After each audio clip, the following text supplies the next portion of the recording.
Hey there, Julia here. I always love making and looking back on these journal and planner lineup videos. It's a cool, snapshot of yearly intention and navigating exactly what I want to document and how I want to document things. I feel like the lineup came together pretty easily this year, and I wasn't really thrown into that usual planner chaos like I have been in years past. Overall, I'd say the goal for 2026 is to maximize the functionality of planning and journaling while making small adjustments to the system I've already been building, even though there is one kind of major change that I'm a little bit nervous about, but we'll get to it. So hopefully me talking through what's rolling over, what's changing, and what's new this year will help you with your lineup and maybe give you some ideas as well. But let's start with two journals that I am rolling over from 2025, and then we'll do a quick rundown of what's new for 2026. Okay, the first journal rolling over is my 5-year diary. This is from Sterling Ink. This is a B6 size. I previously had this in a leather cover by Galen Leather. However, after a little bit, it was stressing the spine, and you can see a little bit that it's kind of bending backwards. It was worse. So once I took it out of its case, which was probably too small, it started to reform its shape. And so it's usually bedside, and it's fine to just not have it in a case, but I am on year 3, and just about every night I do go through and just write a few lines about my day, my feelings, things like that. And so very excited to be on year 3 with this. The only other journal that's coming over to 2026 as is my Commonplace Journal, and this is a B6 size as well in a blank Sterling Ink notebook. The cover I got from an Etsy seller, and if I can find it, I'll link it below for you, but I love this cover. It's so luxurious. But inside it is a blank notebook. I have talked a little bit about this Commonplace book in previous videos, and I just really want to keep this updated, make it more of a thing next year. And so I have my index in the back with the different topics and what page I can find that topic or that quote or that person on. And so this is pretty much how it looks. I'll just do a few pages. So pretty boring visually. I do have just a few little graphs and doodles in here, but I definitely want to bring this into 2026 and try to make this more of a habit. The next two are journals that I am rolling over, but also kind of phasing out or changing in some way.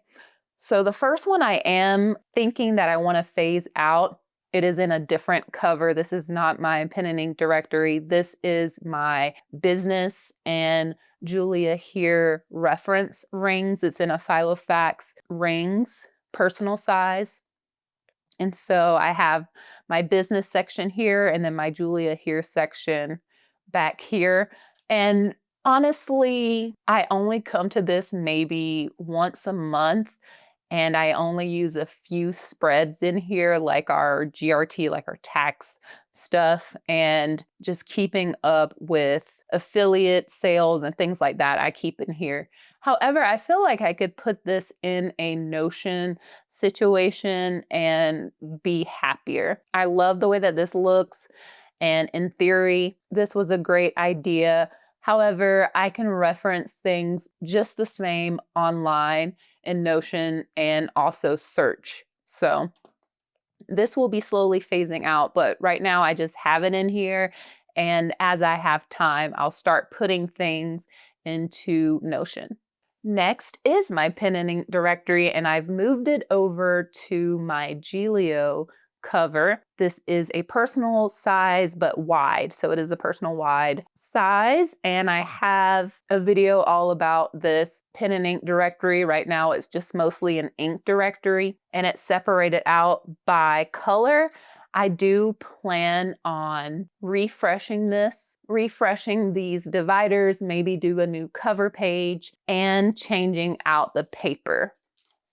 So right now, the paper that I'm using for this is the Kikoyo business paper, which I've really enjoyed.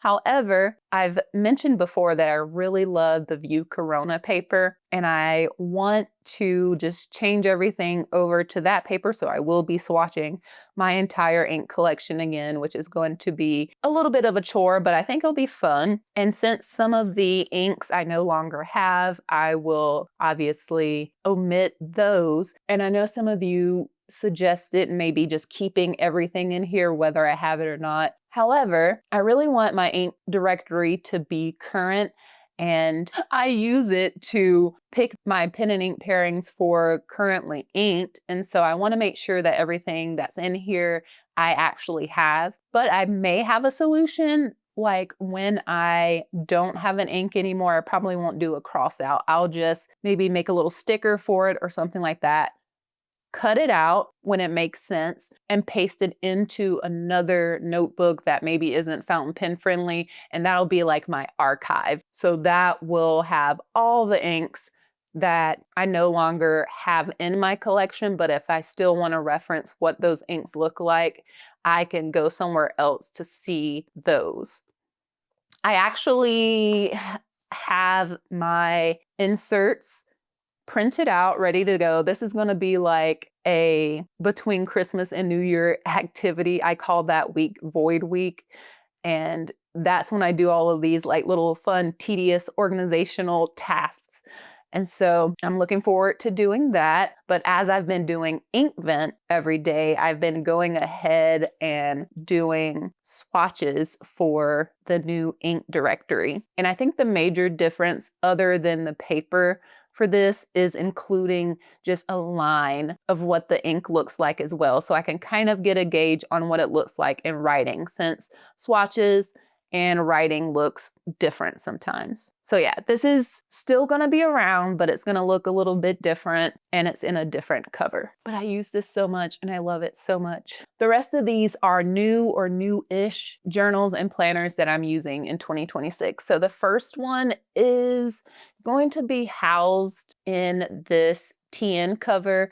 This is the Kyoto Traveler's Notebook in blue. And inside, I have a couple of inserts. So this first one will be my reading and possibly my media insert. And it's your typical MD paper. I just have it blank right now, except for a few stickers on the front and back, and just this sticker.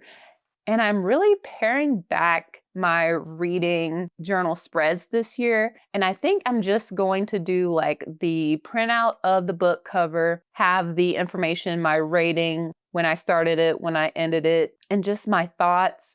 Maybe I'll decorate some pages if I feel like it, but I think that's what I want to do. I just want to be able to flip and just see all of the books that I read, or the podcasts that I have thoughts about, or movies or TV shows, things like that. Maybe I'll just stick it all in here with some thoughts, screen grabs, whatever, and just alleviate some pressure, I guess, with what the format and what the setup looks like here. And then the other insert I am going to use for my life journal and memory keeping. Last year, I did my life journal in an insert like this as well. I really enjoyed it. It's about full, so I am just moving into a new insert. This is not a new planner for me this year. It's just in a different size and a different form. This will be my pen show companion for next year. So this is in a passport size traveler's notebook cover. And inside, I just have a little portfolio sleeve with some pockets and a zip pocket back here, and then just a passport sized insert. And this I will be taking around with me when I go to pen shows or stationery events. I usually fill these inserts with pen tests when I'm at shows, my wish lists, stickers from pen friends, thoughts about the show, notes from workshops, things like that will all go in this pen show companion. And then back here, I just have a little folder and a pencil board. And this year I put it in a passport size just so that it's easier to carry around. I found that though I really liked the full standard size last year for my pen show insert, it sometimes got a little bulky and a little much to take out and try to look through when my appointments were or what my wish list was. So I'm hoping that this could even act as a pen show wallet. It can fit in my pocket and just be a little easier to carry around for that purpose. This next one, I don't know what to tell you. This is the Hobonichi Cousin for 2026, and a lovely pen friend sent me this and trusted me to do whatever with it. I don't have any experience with the Hobonichi Cousin. I've only used the Day Free in the past. So I honestly plan on using this. Right now it's completely blank. I just plan on using this as a fun little notebook to test ideas in, to maybe doodle in, just try out a Hobonichi. And I don't have any hard plans for it. I won't be planning in here, but I just thought, you know, someone was nice enough to send me this. I see so many cousins and techos online, and you know, I think it'll just be a fun time to play around with, try out some spreads, experiment, and you know, not have any pressure assigned to it. So I do have a clear cover on it to protect it, which, you know, I already got ink on it, of course, because that's how I live my life. But other than that, it's great. I've done a little pen test in it just because I was curious about the paper when I got it. And yeah, my ink journal for this year, I'm so excited about this one. This will be my ink journal for 2026. This is the Hobonichi A5 cover. I love the florals. I love the plaid. Yes.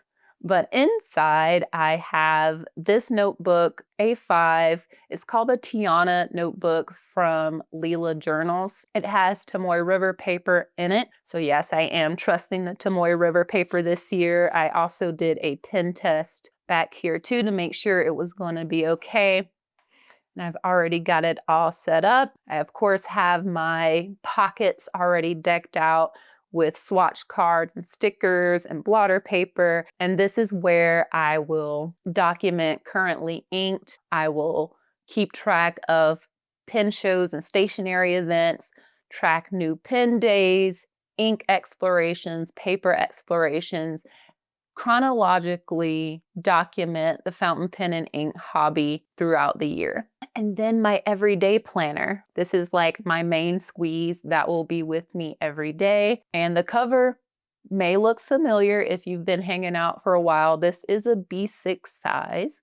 So I'm going up in size from the TN size that I used last year back to the B6. This is a Moterm cover, and I really enjoyed this cover whenever I was in the Paper Test Designs planner a couple of years ago. And so the cover still is in great shape. And I've been, you know, we've got dark and sexy this year. So I thought it went well with it. And so no need to really get a new cover. I just added in a new pen and it feels brand new. So this is what we're looking like on the inside so far. And this is where the major change comes in. This is the Sterling Ink Common Planner. This is the compact horizontal full year in one book. So what is the major change, you might be asking? Since 2018, 2019, whenever I started bullet journaling, I've always planned in calendar order. So you have your monthly and you have maybe a few pages to set up there. You have your weeklies, and then you have a few pages to do your daily journaling or your task list, things like that. That's how I've always planned. So this is the first year that I'm trying the batched planning setup. So all my monthly pages are up front, and then it goes into the weeklies back to back, which, you know, doesn't really seem like that much of a difference, but I'm a little bit nervous about it. I think it'll be fine because I definitely have a lot of tabs happening, so that flipping back and forth or trying to find a specific week or day won't be as taxing, but I definitely want to give it a try. I am a little bit nervous about having one spread for the entire week, but I've thought about it. In my head, I've already figured out how to split this page up and how to make it work for an entire week. So I'm going to try that. And then if all else fails, there's also some blank pages back here if I need them. I will definitely check in and let you guys know how this goes. I am quite nervous about it, but in this cover, which I love, there's so much storage in this cover, like pockets on both sides, these smaller pockets here, which I just love to put decorative things there. There's pockets in the back, and then there's a larger secretary pocket back here. And in the secretary pocket, I have this notebook, which is also a sterling ink B6 smaller notebook. I am using this for content planning, and I got these stickers. Where did I get these stickers? I'm not sure, but they are Midori monthly stickers, so I can kind of plan out what I'm going to do here. Also have some planning space on this side.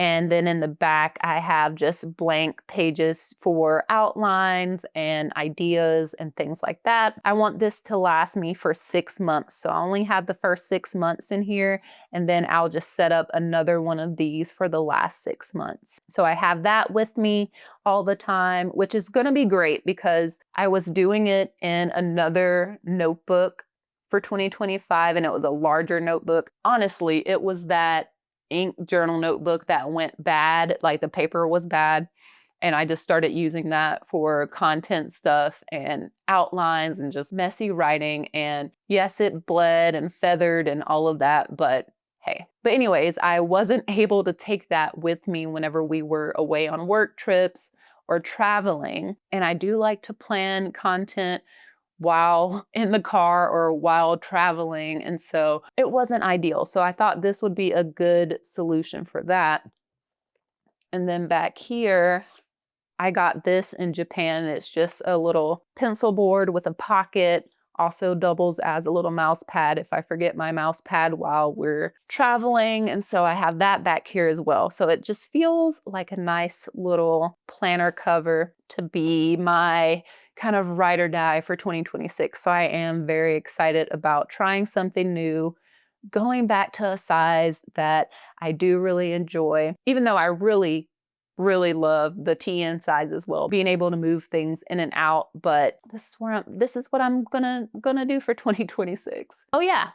And then I also will still have my little mini plotter for meeting notes. So if we're just in a quick meeting at the house, I'll have my meeting notes. And once I put the notes into Notion where they're searchable and can be filed under clients, I can just rip this out and keep it moving. I think this is a nice little compact size. I usually don't take this around too much. This is mostly for just Zoom meetings or meetings here in town. So yeah, I think that will do it for my 2026 journal and planner lineup.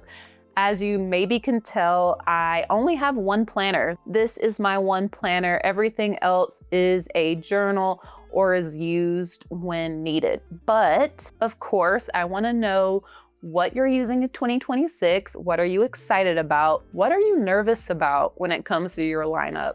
Let's chat about it down in the comments. Consider subscribing to see how this all turns out this year. I do want to keep you updated on how things are going. And if you happen to be interested in what led me here, i.e. the pain points of my last planner and journal lineup, I'll leave that for you here to watch next. Thank you so much for watching. As always, I'm so excited about this. I'll catch you all in the next one.